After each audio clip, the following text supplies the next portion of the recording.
Hello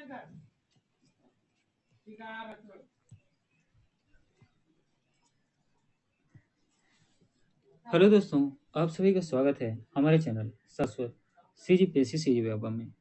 देखिए, आज हम लोग करने वाले हैं आपके विज्ञान का 40वें नंबर का क्लास। ठीक है, अब तक आज की क्लास करके आपको टोटल विज्ञान के 40 क्लास अभी तक मिल चुके हैं। ठीक है, और आज हम लोग करने वाले हैं जो विज्ञान के जो गणितीय प्रश्न हैं, जो आपकी प्रयोगशाला परिचारक भर्ती है ना, तकनीशियन की भर्ती और साथ ही रेलवे है ना, और सीजीव्यापम सीजीपीएससी सभी के लिए बहुत ही इंपॉर्टेंट है। तो हमारी क्लासेस सभी के लिए समान रूप से उपयोगी है। हमारी क्लासेस है ना, आपके याद रखिएगा, सीजीपीएससी, रेलवे और सीजीव्यापम, इसके लिए पर्याप्त है। आपको और दूसरे जगह से पढ़ने की जरूरत नहीं पड़ेगी। ठीक है, तो चलिए क्लास को आगे कंटिन्यू करते हैं। देखिएगा, यहाँ ये आपका पहला प्रश्न है। यहाँ ये आपका पहला प्रश्न है। यहाँ आपको बताने हैं लगभग जो अधिक होता है केल्विन पर जल का घनत्व, वो हमें बताने हैं। ठीक है, देखिए यहाँ पे आपसे पूछा गया है कि लगभग वह वैल्यू कितना है जो केल्विन पर जल का घनत्व सबसे अधिक होता है। ठीक है, सिंपल से इसका कहने का मतलब ये है, हमें वो, ठीक है, वैल्यू बतानी है जिसमें जो केल्विन का जल का घनत्व जो है सबसे क्या होता है, अधिक होता है। ठीक, सबसे क्या होता है, तो याद रखिए अधिक होता है। ए 273 केल्विन, बी 227 केल्विन, सी 277 केल्विन और डी 0। तो याद रखिएगा, किसी भी पदार्थ के, ठीक है ना, मान लीजिए कोई भी पदार्थ है, ठीक, किसी भी पदार्थ के आयतन में उपस्थित द्रव्यमान को उस पदार्थ का घनत्व कहते हैं, है ना।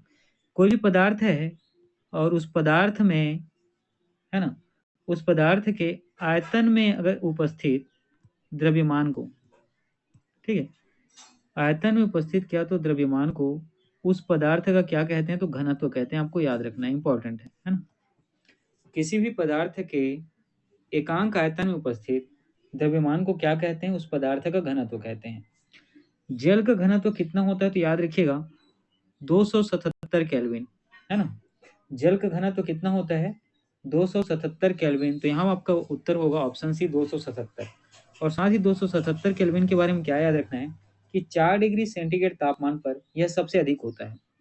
ठीक है, अगर तापमान कितना है, 4 डिग्री सेंटीग्रेड है, तो जल का घनत्व जो सबसे अधिक होगा कितना होगा, 277 केल्विन। ठीक है, उसी प्रकार एक डिग्री सेंटीग्रेड ये कितना होता है, तो ये होता है, आपको याद रखना है 274.15 केल्विन, है ना। 1 डिग्री सेंटीग्रेड कितना होता है, तो 274.15 केल्विन, याद रखना है ना। 1 डिग्री सेंटीग्रेड कितना होता है, तो 274.15 केल्विन। उसी प्रकार, ठीक है, अगर इसको हम लोग फ़ारेनहाइट में देखें तो 1 डिग्री सेंटीग्रेड फ़ारेनहाइट में कितना होता है, तो याद रखना है 33.8 डिग्री, है ना। 33.8 डिग्री किसमें होता है, तो फ़ारेनहाइट में। 1 डिग्री सेंटीग्रेड जो है फ़ारेनहाइट में कितना होता है, तो याद रखिएगा 33.8 डिग्री। और 1 डिग्री सेंटीग्रेड केल्विन में कितना होता है, 274.15 केल्विन। और जल का घनत्व तो अधिकतम किस में होता है, तो 4 डिग्री सेंटीग्रेड में। और केल्विन कितना होता है, वैल्यू 277 केल्विन। ठीक है, चलिए आगे बढ़ते हैं।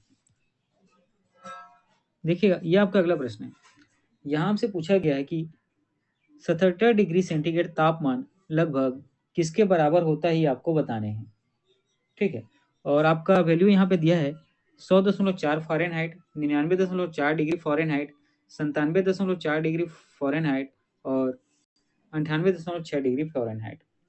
ठीक है, तो 37 डिग्री जो सेंटीग्रेड है ये कितना होता है, तो याद रखिएगा इसका वैल्यू आपको ऐसे ही याद रहना चाहिए ना, 98.6 फ़ारेनहाइट, ये आपका सही उत्तर होगा। ठीक है, ये आपका क्या हो जाएगा, तो सही उत्तर हो जाएगा। अब हम इसको बनाते हैं, तो इसके लिए एक फार्मूला आप करना है, ये इस्तेमाल करना है आपको, C/5 इक्वल टू, ठीक है, 8-39/9। इस फार्मूले में आप रख देंगे, आपको फ़ारेनहाइट की वैल्यू मिल जाएगी।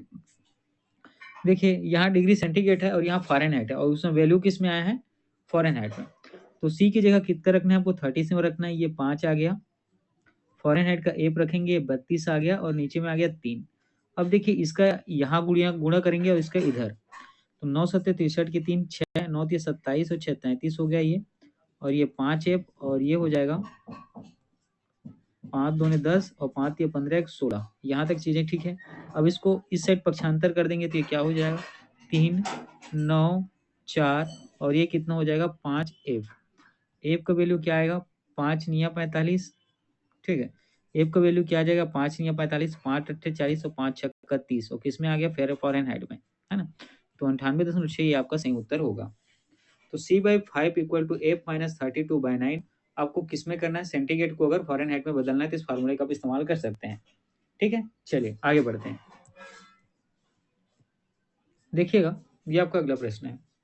यहाँ आपसे पूछा गया कि 0 डिग्री सेंटीग्रेड कितने डिग्री फ़ारेनहाइट के बराबर होता है, ये आपको बताने हैं, है ना। 0 डिग्री सेंटीग्रेड जो है कितने डिग्री फ़ारेनहाइट के बराबर होता है तो आपको बताने हैं। देखिए, इसका वैल्यू आपको डायरेक्ट याद होना चाहिए, ये होगा आपका ऑप्शन डी 32 डिग्री फ़ारेनहाइट के बराबर, है ना। इसका आंसर आएगा इसका जो है ना आंसर होगा आपका कौन सा होगा, ऑप्शन डी 32 डिग्री फ़ारेनहाइट के बराबर।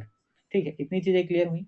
अगर आपको इसमें सूत्र में बदलना है तो फिर वही मैंने आपको क्या बताया था आपको थोड़ी देर पहले, C माइनस जीरो बटा 1 मिनट, है ना। इसके लिए दूसरा फार्मूला की इस्तेमाल करते हैं हम लोग। ठीक है, फार्मूला वही है, बस याद रखना है यहाँ पे कुछ चीज़ें दी हुई तो एफ माइनस 32 बटा 180 equal to C minus 100 upon C minus 0 upon 100। ठीक है, ये इस फार्मूला है, इसमें आप रख देंगे तो आपको फ़ारेनहाइट का वैल्यू मिल जाएगा। ठीक, C minus 32 upon 180 equal to C minus 0 upon 100। ठीक है, तो हमें किसमें फ़ारेनहाइट में निकालना है तो एक तो यही रहेगा -32 180 हो गया, और ये कितना दी गई C माइनस क्या है, ये 0 है, ये भी 0 है, ये 100। ठीक है, इतनी चीज़ें क्लियर हुई। ठीक, इतनी चीज़ें क्लियर हुई कि नहीं ये बताइए। ठीक है, अब देखिए, चलिए इसको यहाँ से सॉल्व करते हैं। ये कितना हो गया ए माइनस, है ना, ये तो 0 हो जाएगा, इसी को करते हैं। ठीक, तो 100 एफ माइनस, ठीक, यहाँ पे क्या हो जाएगा 100 एफ माइनस कितना हो जाएगा 32 0, और ये कितना हो जाएगा 0 हो जाएगा। तो यहाँ पर क्या हो जाएगा 100 एफ इक्वल टू क्या हो जाएगा आपका इतना अपान 100। तो एफ की वैल्यू कितना आ जाएगा 32। यही आपका सही उत्तर है ना। यही क्या तो आपका सही उत्तर है। तो ये ऑप्शन डी आपका सही उत्तर हो जाएगा। ठीक, चलिए देखिएगा, ये आपका अगला प्रश्न है ना। ये आपका अगला प्रश्न है। यहाँ आपसे पूछा गया है कि सेल्सियस एवं फ़ारेनहाइट स्केलों पर किस तापमान पर एक समान पठन पढ़ेगा। ठीक है, किस तापमान पर एक समान क्या तो पठन पढ़ेगा, ये हमें बताने हैं। कहने का मतलब देखिए, सेल्सियस और फ़ारेनहाइट का कौन सा ऐसा, ठीक है, कौन सा ऐसा पठन है जिसमें दोनों की वैल्यू क्या होती है समान होती है, ये सिंपल सा आपसे पूछा गया है। ठीक, तो इसके लिए आपका जो सही उत्तर होगा देखिए, ये आपका क्या है, ये 100 डिग्री है, ये आपका 0 डिग्री है, ये आपका -40 डिग्री है, और ये क्या है तो 40 डिग्री है। ठीक है, तो ये यहाँ पे मैंने आपको क्या बताया, आपको वैल्यू डायरेक्ट याद होना चाहिए। तो ये क्या होगा -40 डिग्री, है ना। सेल्सियस और फ़ारेनहाइट की वैल्यू कौन से, ठीक है, माप के लिए एक समान होता है तो -40 डिग्री के लिए, है ना, कितने तो -40 डिग्री के लिए। अब देखिए, इसके लिए फार्मूला रखेंगे C/5 एफ माइनस 32/9। ठीक है, एफ माइनस 32/9। देखिए, इसके पहले वाला भी हम लोगों ने बनाया था, तो सॉल्व करेंगे तो वो यही आएगा। ठीक है, उसके लिए परेशान नहीं होने। ठीक है, वो एक ही फार्मूला है, फार्मूला एक ही है, लेकिन उसमें जो डाटा था उसको मैंने सॉल्व नहीं किया है। ठीक है, तो देखिए यहाँ पे आप लोग क्या रखेंगे, देखिए सी का वैल्यू तो यही रहेगा, ये 5 हो गया, है ना। और यहाँ पे क्या है एफ, 1 मिनट, है ना। देखिए, इसका इस साइड करें आप तिर्यक गुणा, इसका इस साइड तिर्यक गुणा करेंगे। ठीक है, दोनों साइड आप क्या करेंगे, तो यहाँ पे देखिए, यहाँ पे सेल्सियस जो है किसके बराबर है, फ़ारेनहाइट के बराबर है। तो दोनों में या तो एफ का वैल्यू क्या रख सकते हैं, सी रख सकते हैं, या सी का वैल्यू एफ रख सकते हैं। ठीक है, लेकिन चूंकि डिग्री में दिया हुआ है तो सेल्सियस का वैल्यू रखते हैं। तो ये देखिए 9C हो जाएगा। यहाँ हम लोग क्या एफ की जगह में सी रख देते हैं, है ना। एफ की जगह सी रखेंगे तो 5C हो जाएगा, -C कितना होगा 160। ये 4C का वैल्यू कितना आ जाएगा -160। तो सी का वैल्यू कितना है -40 डिग्री। यही ऑप्शन सी आपका सही उत्तर हो जाएगा, है ना। ऑप्शन सी आपका सही उत्तर हो जाएगा। चलिए आगे बढ़ते हैं। देखिएगा, ये आपका अगला प्रश्न है। और इसमें आपसे पूछा गया है कि एक एल्कोहल का क्वथनांक 78 डिग्री, ठीक है, एक एल्कोहल का क्वथनांक 78 डिग्री सेल्सियस है, ठीक, केल्विन पैमाने के तापमान पर कितना होगा। इसको हमें केल्विन पैमाने पर तापमान पर बताना है कि कितना केल्विन होगा। ए 78 केल्विन, बी 341 केल्विन, सी 373 केल्विन, बी 351 केल्विन। तो इसके लिए भी आप फार्मूला में वही रखेंगे, है ना, फार्मूला की आप वही सेम वैल्यू रखेंगे। C/5 equal to F-32 by क्या हो गया आपका 9, ठीक है। तो देखिए ये कितना है 78 है, ये कितना है 5 है, F है -32 है और ये है 9। इसका इसके साथ गुणा करिए, 9 8 72 की 2 और 7, 9 7 63 और 7 इतना हो गया, ठीक है। ये 5F हो गया और कितना हो जाएगा -160, ठीक। ये इस साइड जाके क्या हो जाएगा, ये 2 हो जाएगा 6, इतना इक्वल 5 फ़ारेनहाइट। 5 एकम 5, ठीक है, 5 एकम 5, 5 7 35, 5 दूनी 10। कहीं कुछ गलत हो गया अपने कैलकुलेशन में। 5 एकम 5, 5 7 35, 5 दूनी 10, 5 चौक 20। चलिए इसको हम लोग, है ना, देखते हैं, इसको सॉल्व करते हैं।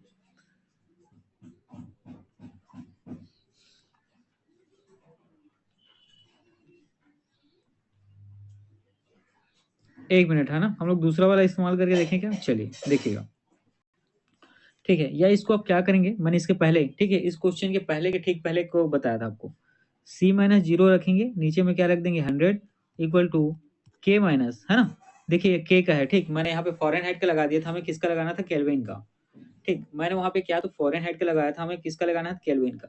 तो केल्विन कितना होता है -273/100, -273/100, ठीक है। इतनी चीजें हुई। देखिए इसके पहले वाले क्वेश्चन में मैंने क्या किया था, वहाँ फ़ारेनहाइट का लगाया था, ठीक है। और उसके ठीक पहले वाले क्वेश्चन पे, ठीक, उसके ठीक पहले वाले क्वेश्चन में हम लोग फ़ारेनहाइट का इस्तेमाल किए थे। यहाँ हम लोग किसका करेंगे, केल्विन का, ठीक है। यहाँ पे किसका करेंगे तो केल्विन का। तो ये देखिए यहाँ पे हम लोग वैल्यू को हम लोग क्या करते हैं, रखते जाते हैं, ठीक। वैल्यू को हम लोग क्या करेंगे तो रखते जाते हैं। या इसको इस तरीके से समझिए, ये 100 इस तरीके का है, 100 इस तरफ कट जाएगा। C-0 ये तो C ही होगा, तो C का वैल्यू यहाँ से क्या है तो K-273, ठीक है। C का वैल्यू K-273 है। K का वैल्यू यहाँ से क्या हो जाएगा तो ये C+273 हो जाएगा, है ना। K का वैल्यू कितना हो जाएगा, C+273 हो जाएगा। यहाँ पे आपको क्वथनांक C कितना दिया हुआ है, ये दिया हुआ है 78 और ये कितना हो गया 273। इन दोनों को आप ऐड करेंगे तो आपका वैल्यू जो आएगा यहाँ पे ऑप्शन डी 351 केल्विन, है ना। तो आपका वैल्यू जो कितना आएगा तो 351 केल्विन, ठीक। बस देखिए C-0/100 equal to K-273/0, kelvin हमें निकालना है, इसलिए के यहाँ पे है, फ़ारेनहाइट नहीं है, ठीक है।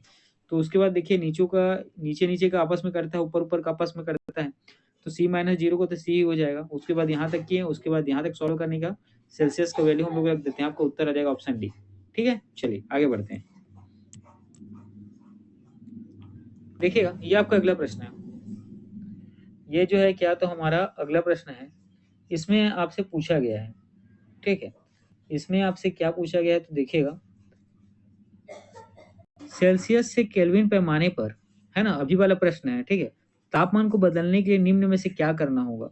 दिए गए तापमान को 273 से गुणा करना पड़ेगा, दिए गए तापमान में 273 जोड़ें, दिए गए तापमान में 273 विभाजित करें, या दिए गए तापमान में 273 घटाएं। तो हम लोगों ने पिछले क्वेश्चन में क्या किया था, दिए गए तापमान में 273 जोड़े थे, है ना, दिए गए तापमान में क्या 273 जोड़े थे। देखिए वहां पे हमने क्या वैल्यू आया था, सी का वैल्यू क्या आया था K-273, यही आया था।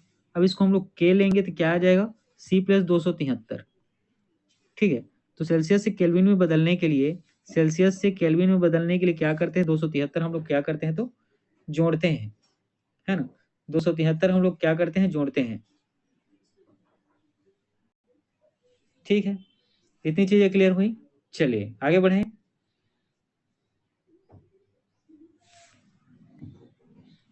देखिए अगर मैं कहूँ एक डाटा है माइनस कितना है 73 डिग्री सेल्सियस, इसको आपको केल्विन में बदलना है तो केल्विन का फार्मूला यहाँ पे रखेंगे, आपका सेल्सियस कितना है, -273 का है, और ये कितना है 273। तो आपका केल्विन वैल्यू कितना आ जाएगा, 200 डिग्री से 200 केल्विन, है ना, 200 केल्विन आएगा। ठीक है, 200 क्या आ जाएगा, केल्विन आ जाएगा। ठीक, चलिए आगे बढ़ते हैं। ठीक, आगे आपसे पूछा गया है कि केल्विन पैमाने पर पानी का हिमांक क्या है, ये आपको बताने हैं, है ना। केल्विन पैमाने पर पानी का हिमांक कितना है, 173.15 केल्विन, 373.15 केल्विन, 473.15 केल्विन और 273.15 केल्विन। तो याद रखना है, केल्विन के पैमाने पर पानी का हिमांक जो है ये है 273.15 केल्विन के। किसके बराबर है, 273.15 केल्विन के। और देखिएगा केल्विन जो है किसका ऐसा इकाई है, तो केल्विन के बारे में याद रखिएगा, ताप। हाँ, केल्विन जो है आपको याद रखना है ताप की, है ना, ताप मापन की ऐसा इकाई है, ताप मापने की ऐसा इकाई कौन है, तो केल्विन है। ठीक है, चलिए आगे बढ़ते हैं। देखिएगा ये आपका अगला प्रश्न है, यहाँ आपसे पूछा गया है कि बर्फ का गलनांक बिंदु क्या है, आपको बताने हैं। 273 kelvin, 273 degree Celsius, 273 degree Celsius, -273 kelvin, है ना। आपको बर्फ का गलनांक बिंदु बताने हैं। तो देखिए गलनांक बिंदु वह बिंदु होता है ना, गलनांक बिंदु ये वह बिंदु होता है, या ऐसा कहें गलनांक ताप वह निश्चित ताप है जिस पर ठोस जो है ना, जिस पर जो क्या होता है, बर्फ जैसा ठोस जो है क्या करता है, ऊष्मा ग्रहण कर। ठीक है, बर्फ जैसा ठोस जो है क्या करता है, ऊष्मा ग्रहण कर द्रव रूप में बदल जाता है। किसमें बदल जाता है, तो द्रव में। ठीक है, द्रव में बदल जाता है। तो बर्फ का गलनांक जो है वायुमंडलीय दाब पर, ठीक है, बर्फ का गलनांक आपको याद रखना है वायुमंडलीय दाब पर 0 डिग्री सेल्सियस या 0 डिग्री सेल्सियस या 273 केल्विन होता है ना। 0 डिग्री सेल्सियस या कितना होता है, 273 केल्विन होता है। ठीक है, इतनी चीजें क्लियर हुई, चलिए आगे बढ़ते हैं। ठीक है दोस्तों, आज का क्लास इतना ही, आपकी क्लासेस आगे कंटिन्यू आते रहेंगी। ठीक है, चलिए पढ़ते रहिए।